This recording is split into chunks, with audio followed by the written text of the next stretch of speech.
afternoon, everybody. My name is Tom Armstrong. I am the VP of Global Advertising for the New York Times. And I would like to welcome you all to the New York Times Climate Hub.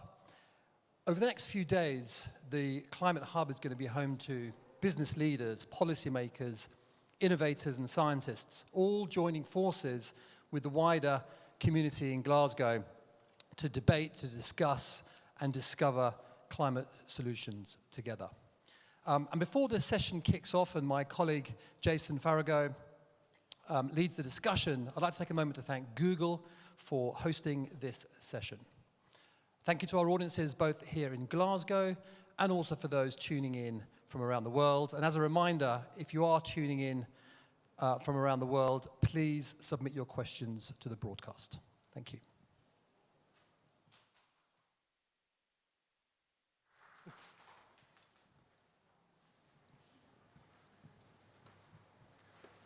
Good afternoon, everyone. It's a pleasure to be here in Glasgow with you, Matt Brittin, and with all of you in the room, as well as everybody watching all around the world online. Like many people here in Glasgow, at least the non-Europeans among us, I went on Google Flights in order to find my way here, and there was a sort of new bit of data along with the price and the business class and the airline. There was a little extra column on my flight search that told me how many metric tons of carbon I was going to contribute to our global carbon budget by putting myself in the back of a KLM plane, which was a surprising new addition and one that seems to be part of a larger visibility of climate issues in a lot of different Google products. And so I'd like to talk to you, Matt, about both on the consumer side and on the corporate side, how Google is thinking about climate and what precisely you and Google are doing here at a governmental and environmental session like this one. So. Yeah, well, look, Jason, thanks for having me. And I think, yeah, look, it's so obvious, isn't it, that we need urgent action on the climate and that has to be collective. Governments, companies, capital, today we've got some big announcements about capital investment. Communities have to work together. And, so what's Google doing here? Well, I think, we've been working hard in this area for over 20 years. We've got things we're doing with our operations. We've been on a journey from carbon neutral. 2007, when I joined Google, we went carbon neutral, so a long time ago. And we've been on a journey since then towards carbon zero, carbon free. We've got several data centers now in Europe that are running 90+% of their time only on renewable energy. So we've got this goal to get to completely carbon zero operations, and we're on the way towards that. So that's one thing, is our house. Second thing is how we work in partnership with others. So we've been working with cities around the world, 500 cities, using our Environment Insights Explorer to help understand where can you put solar, where do emissions come from, using sensors and so on. And actually, we just announced yesterday that we're going to roll that out to 20,000 cities. It's been really successful. Mayor of London is chairing a consortium of cities now, and we work with London. They've just expanded their ultra-low emissions zone to cover 4 million people. So that kind of work in partnership is good. And then, as you pointed out, one of the biggest things we can do is help users make more sustainable choices. So in the next year, we're aiming to help 1 billion users make better choices. So flights is one, which is live now. So you look for flights, and we'll show you which flights have more or less of a damaging impact. Now, you might want to make sure you choose the one that gets you there on time, faster, or yes. you might want to be price sensitive, but it gives you that extra data point. So flights is one big one. Another big one for us is maps. So maps are used billions of times a day to choose journeys, and we're going to default to the most eco-friendly routing for you, unless there's a big difference, in which case we'll show you the option. Again, it's helping people to make more informed choices. So I think, in short, technology's got a vital role to play in the climate crisis. Companies like Google, who are leading, need to do everything we can to make our contribution, and that contribution is not just what we do, but it's how we empower others through partnership and how we empower users. Right. If we took each of these in turn, and we started with Google or Alphabet as a sort of corporate entity, technology, cloud computing in particular, often has a reputation, sometimes through its own marketing, for being extremely divorced from the sort of mucky real world. When in fact, of course, we know that electricity production to power things like the cloud can be quite carbon intensive. You were mentioning a transition from being carbon neutral, that is to say, I suppose, with offsets alongside fossil fuel production to carbon zero. Yeah. I would first like to know how you would get there, and second, when. Yeah. So as I said, when I joined Google in 2007, we went carbon neutral. We're the first big company to do that at the time. And you're right, that's about offsetting, and it's also about trying to manage down the carbon impact of what you are using. 10 years later, 2017, we become, I think, the world's leading corporate purchaser of renewables. So by then what we're doing is for all the electricity we consume in 2017, we are buying the equivalent amount in renewables. And what we learned from that was a couple of things. Firstly, every time we invested in renewables, we invest in a new facility. So it would be a wind farm.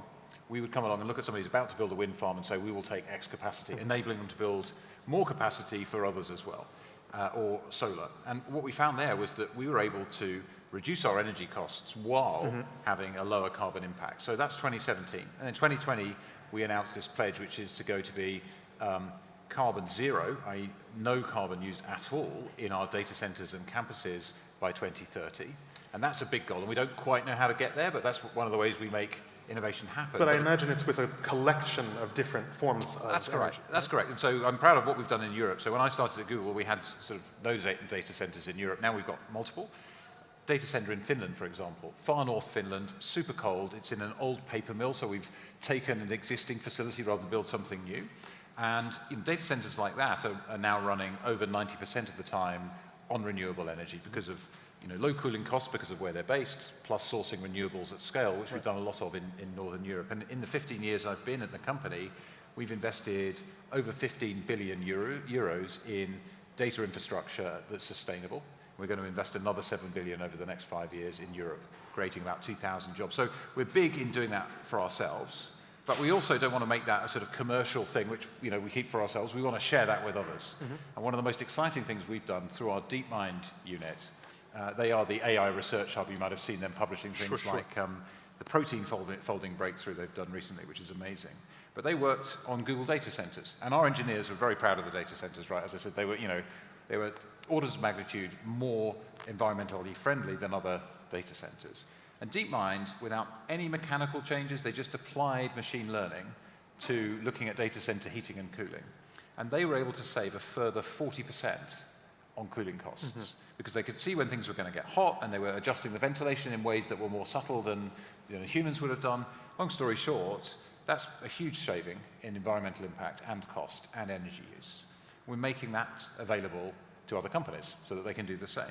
And we're now looking at how we apply that not just to data centers, but to air-conditioned office buildings. It's a huge source of environmental impact at the moment. So things like that, I think, could be real breakthroughs. I want to turn to this question about urban design and urban technologies and the possible environmental benefits that come along with that. Because on the one hand, on everything from having a sort of a smart traffic light that can maximize traffic flow and thereby decrease carbon emissions, to a substantially grander analysis of data at the sort of municipal level or even at the sort of state and federal level, it does seem to be the case that Google and other technology companies have quite a bit to offer in terms of carbon reductions. On the other hand, there are quite serious democratic questions around who is the proper custodian of data like that?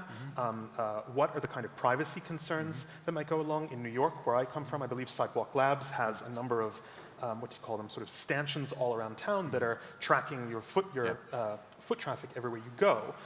Not something easy to opt in or out of. And so I would love to hear a little bit about how Google balances, if it can be done at all, the technological questions and the democratic questions around urban technologies. Yeah, I mean, unfortunately, working in Europe for Google, we're right at the nexus of thinking about privacy and data use. And the Europeans have long had a strong view on this. In fact, our privacy engineering is done by our team in Munich.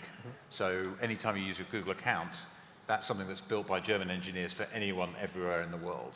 And what I would say is here, the headlines often misrepresent what's going on. So, headlines like data is oil, Google's got all the data, they're going to win. This is just not how data You're here works. with a lot of headline writers. So I know, I'm sorry, but I respect your work, but the headline doesn't always capture what the article does, as every journalist knows.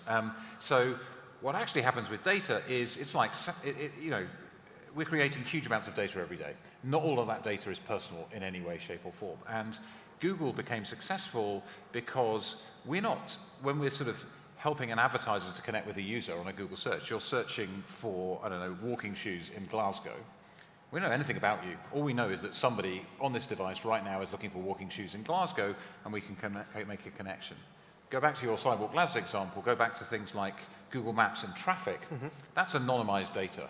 It's really helpful to know that lots of mobile phones are currently stationary on this road, and we can fill that in as red and send you to a different route, which saves big emissions. And so I think that's the way we can sort of mesh privacy and these big data benefits, which is about using anonymized data, but it's the patterns that make all the difference in these insights and these opportunities for cities, and that's what we've been doing with, as I say, Glasgow, London, and 500 cities around the world. Well, we know from the pandemic, of course, that the question of handing data over either to a government or to a private entity is a slipperier thing than a sort of clear on-off, opt-in, opt-out solution.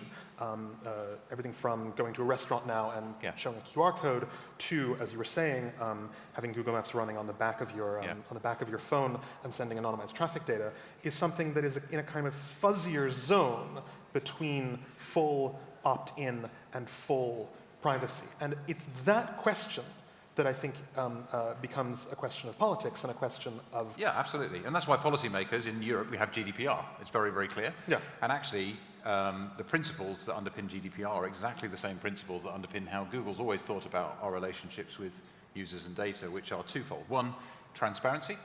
People should always be able to understand how their data is being used.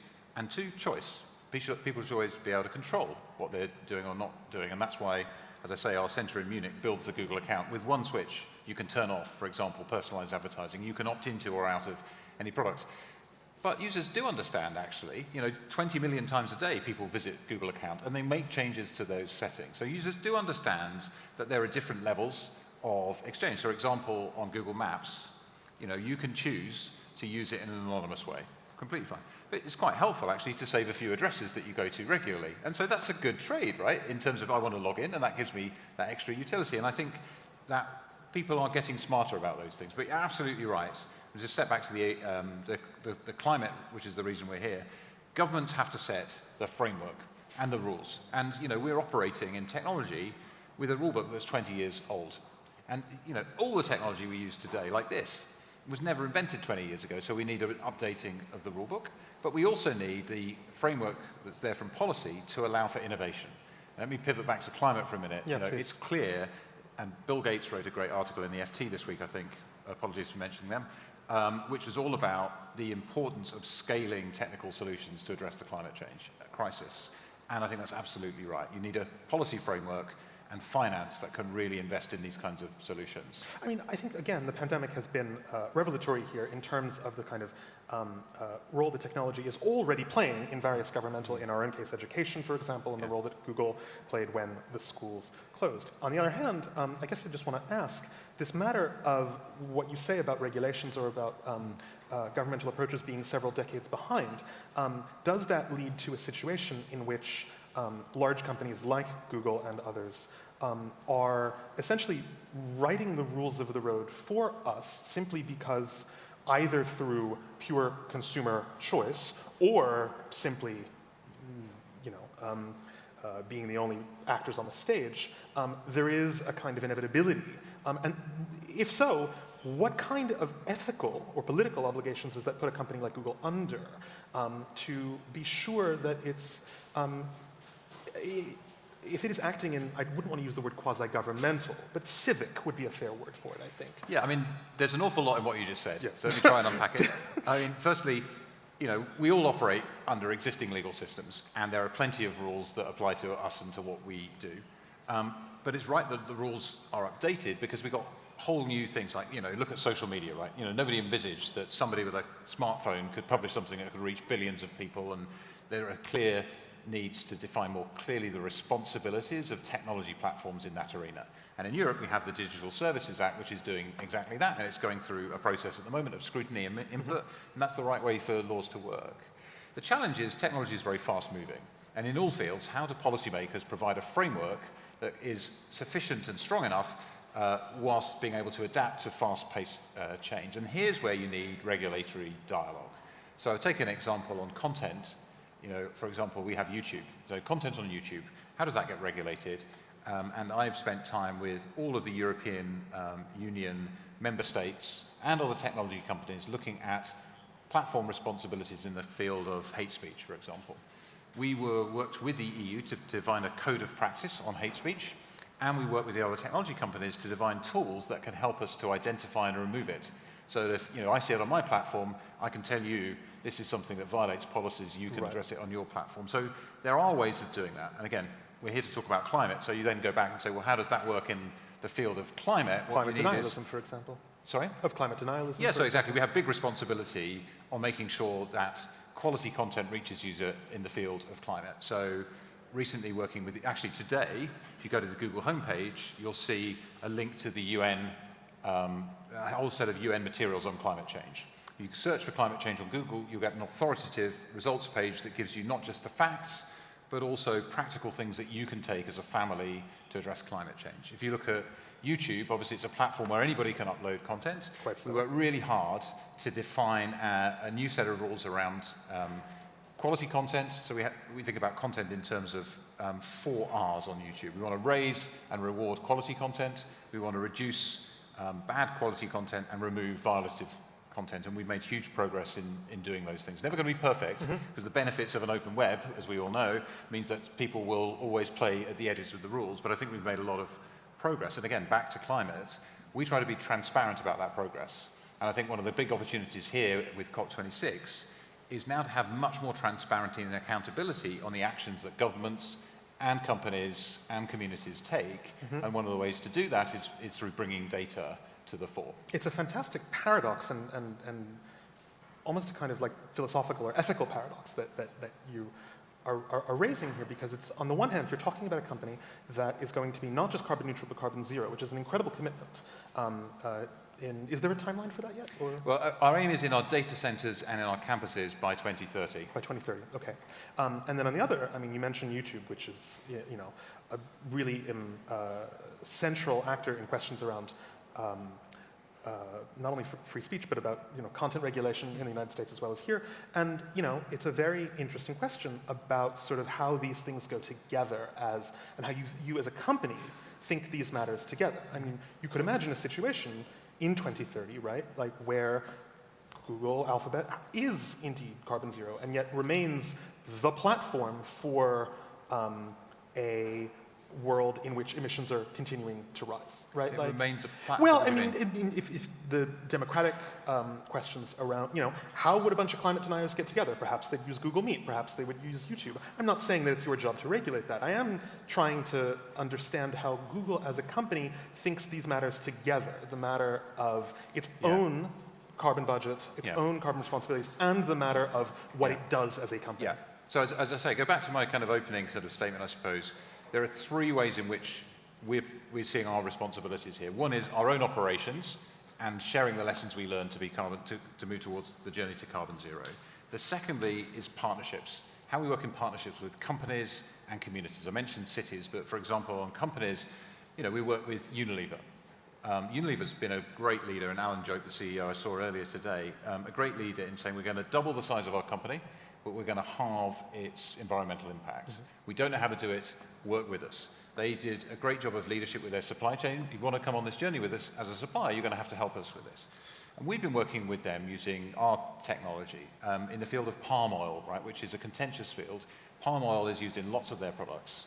But there's a risk that the small producers of palm oils are actually deforesting. Right, there's a monoculture. Right. Yeah. So what we did with Unilever was, when a driver goes to a smallholder and picks up the palm oil, they always check, are the trees still standing, right? And I'm not an agriculturalist, as you can tell, and then they leave. But what can happen is that the trees are then felled. So what we were able to do is, using aerial imagery and machine learning, map the data of where the trucks have been and look at where have we seen a change in forestation subsequently, which allows them to go back and work with the right suppliers over time. And that's just one small example of how we can help companies transition to better outcomes. Another, we're working with Stella McCartney in the fashion industry. Right? There's enormous waste in fashion, enormous environmental impact in lots of the materials involved in fashion. And unlike food or automotive, there's very, very little monitoring of the supply chain. So again, similar things we've been starting to do with her and the fashion industry to look at what you can do on impact. So I think those are examples of where sort of our tools and machine learning in particular can help existing physical businesses with much bigger emissions-based supply chains to make a change. And then I mentioned earlier user products. That's the other thing. We mentioned flights and we mentioned maps as ways in which users can make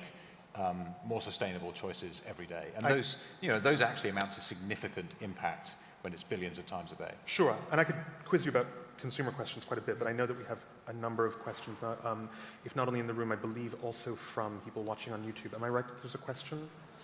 Someone gave me a signal. Yes. We do have one question from the virtual audience. Is the technology that we already have today all we need to mitigate and adapt to the effects of climate change? So I'm not an expert on all of the areas of emissions reduction, but I think there is a strong belief amongst people I've spoken to here this week, whether it's talking to somebody like Al Gore or John Kerry or Mark Carney, who's been involved in this enormous $136 trillion fund, I think, to invest, that there's a degree of confidence that the technology exists today to get us to the 1.5% target. I also think, some of the things I've mentioned are just at the beginning of their adoption. And I think, what we've seen in the pandemic, you mentioned how much digital technology has been a lifeline in the lockdown for families, communities, teaching from home, all of this sort of stuff. There's a real responsibility as that technology leaps forward 5 to 10 years that we also use those things in a sustainable way. So moving from on-premise data centers, et cetera, to a green, clean cloud is one of the ways in which every business can improve their impact. So I think there's a mixture of those things. If I could just use my moderator's privilege to ask us a follow-up to this interesting question, that there is a kind of, the question of whether technology is sufficient for decarbonization is a very interesting one, but of course it's almost like, is technology enough for democratization was the question 10 years ago. And of course we know that it has not exclusively turned out that way, that it's not just a question of code, it's a question of who applies the code, who regulates the code, who designs the code. And I am interested in hearing a little bit about that from a climate perspective at Google. What kind of discussions are happening and at what level are those discussions happening about how to put these climate solutions in place? Yeah, so for example, if I think about the user product side of things, one of the hardest things is where you go to for authoritative information, right? So if we talk about flight search, you opened with that example, we've gone to work with the European Environment Agency to build a data set that allows us to look at the age of the aircraft, the cabin you're booking in, the typical load factor in the routing to come up with a number on emissions, right? So that might not be perfect, but it's the best answer we can get. So and it we're says 747 versus A380, and then it says the age and the routing and so on. And then, the airlines might complain and say, well, hang on, that's not fair to me, but it's a start. And I think that's one of the things where we have to sort of decide what's appropriate for us to do, what's the authoritative data source. On something like climate change and denial, actually, we now have the International Panel on Climate Change very clear on it's a fact, it's happening, and so on. We need to represent that in our search results and in our YouTube policies. It's a little bit more arguable on some of the impacts of climate change versus that it's real. It's a little bit more arguable on exactly some of the natures of causes. So there are different sort of levels of confidence. And what we try to do, and we learned this through the pandemic, obviously, is go to the default, excuse me, go to the WHO. One of the things that happened with YouTube during the pandemic was we put in place very early policies around content quality on vaccination, which is a big responsibility for us. You might say it's close to an editorial choice. We're saying it's our responsibility that people get factually correct information. Where do I go to for that? WHO. Then I go to the national health authorities, and we can go to default strong sources for all of those things and address violative content in that way. Okay. Further questions? I believe we have one here in the room.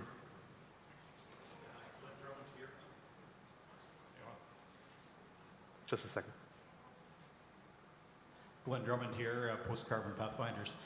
Matt, I'd like you to speak about the embodied carbon in buildings and Google's investments in mass timber. And in the context of, clearly mass timber has great promise to reduce embodied carbon, but we're also concerned about deforestation. I'm wondering if you can speak from Google's point of view about that polarity. I wish I could. It's not an area in which I have a great deal of expertise. I'd say really welcome the news this week on deforestation from COP26. I'm not. It's a pretty small part of our operations, and it's not one I'm familiar with. So I'd rather not give you an accurate answer on that. To say the big things I think we can do are around our tools being on the journey to carbon zero. But if I could maybe ask you to speak more generally, if Google is continuing, if Alphabet is continuing to be quite a quickly growing company, you are going to need more real estate, you are going to need more construction, and how does that question intersect with the carbon zero commitment? Yeah, so you're absolutely right, and all of us are going to continue to need to use things which have an environmental impact that's negative. And the question is, just like the electricity question, how do you reduce that as much as possible over time?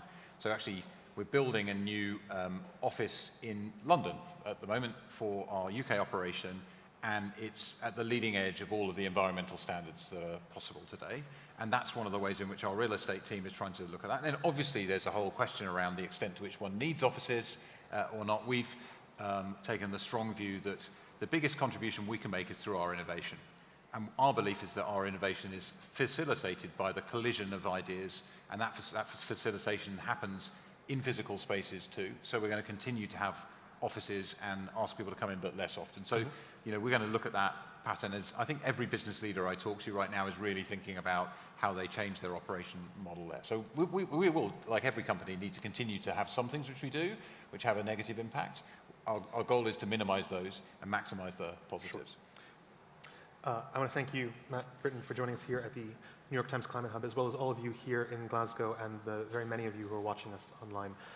Thank you very much. Thank you, Jason. Thank you, everyone.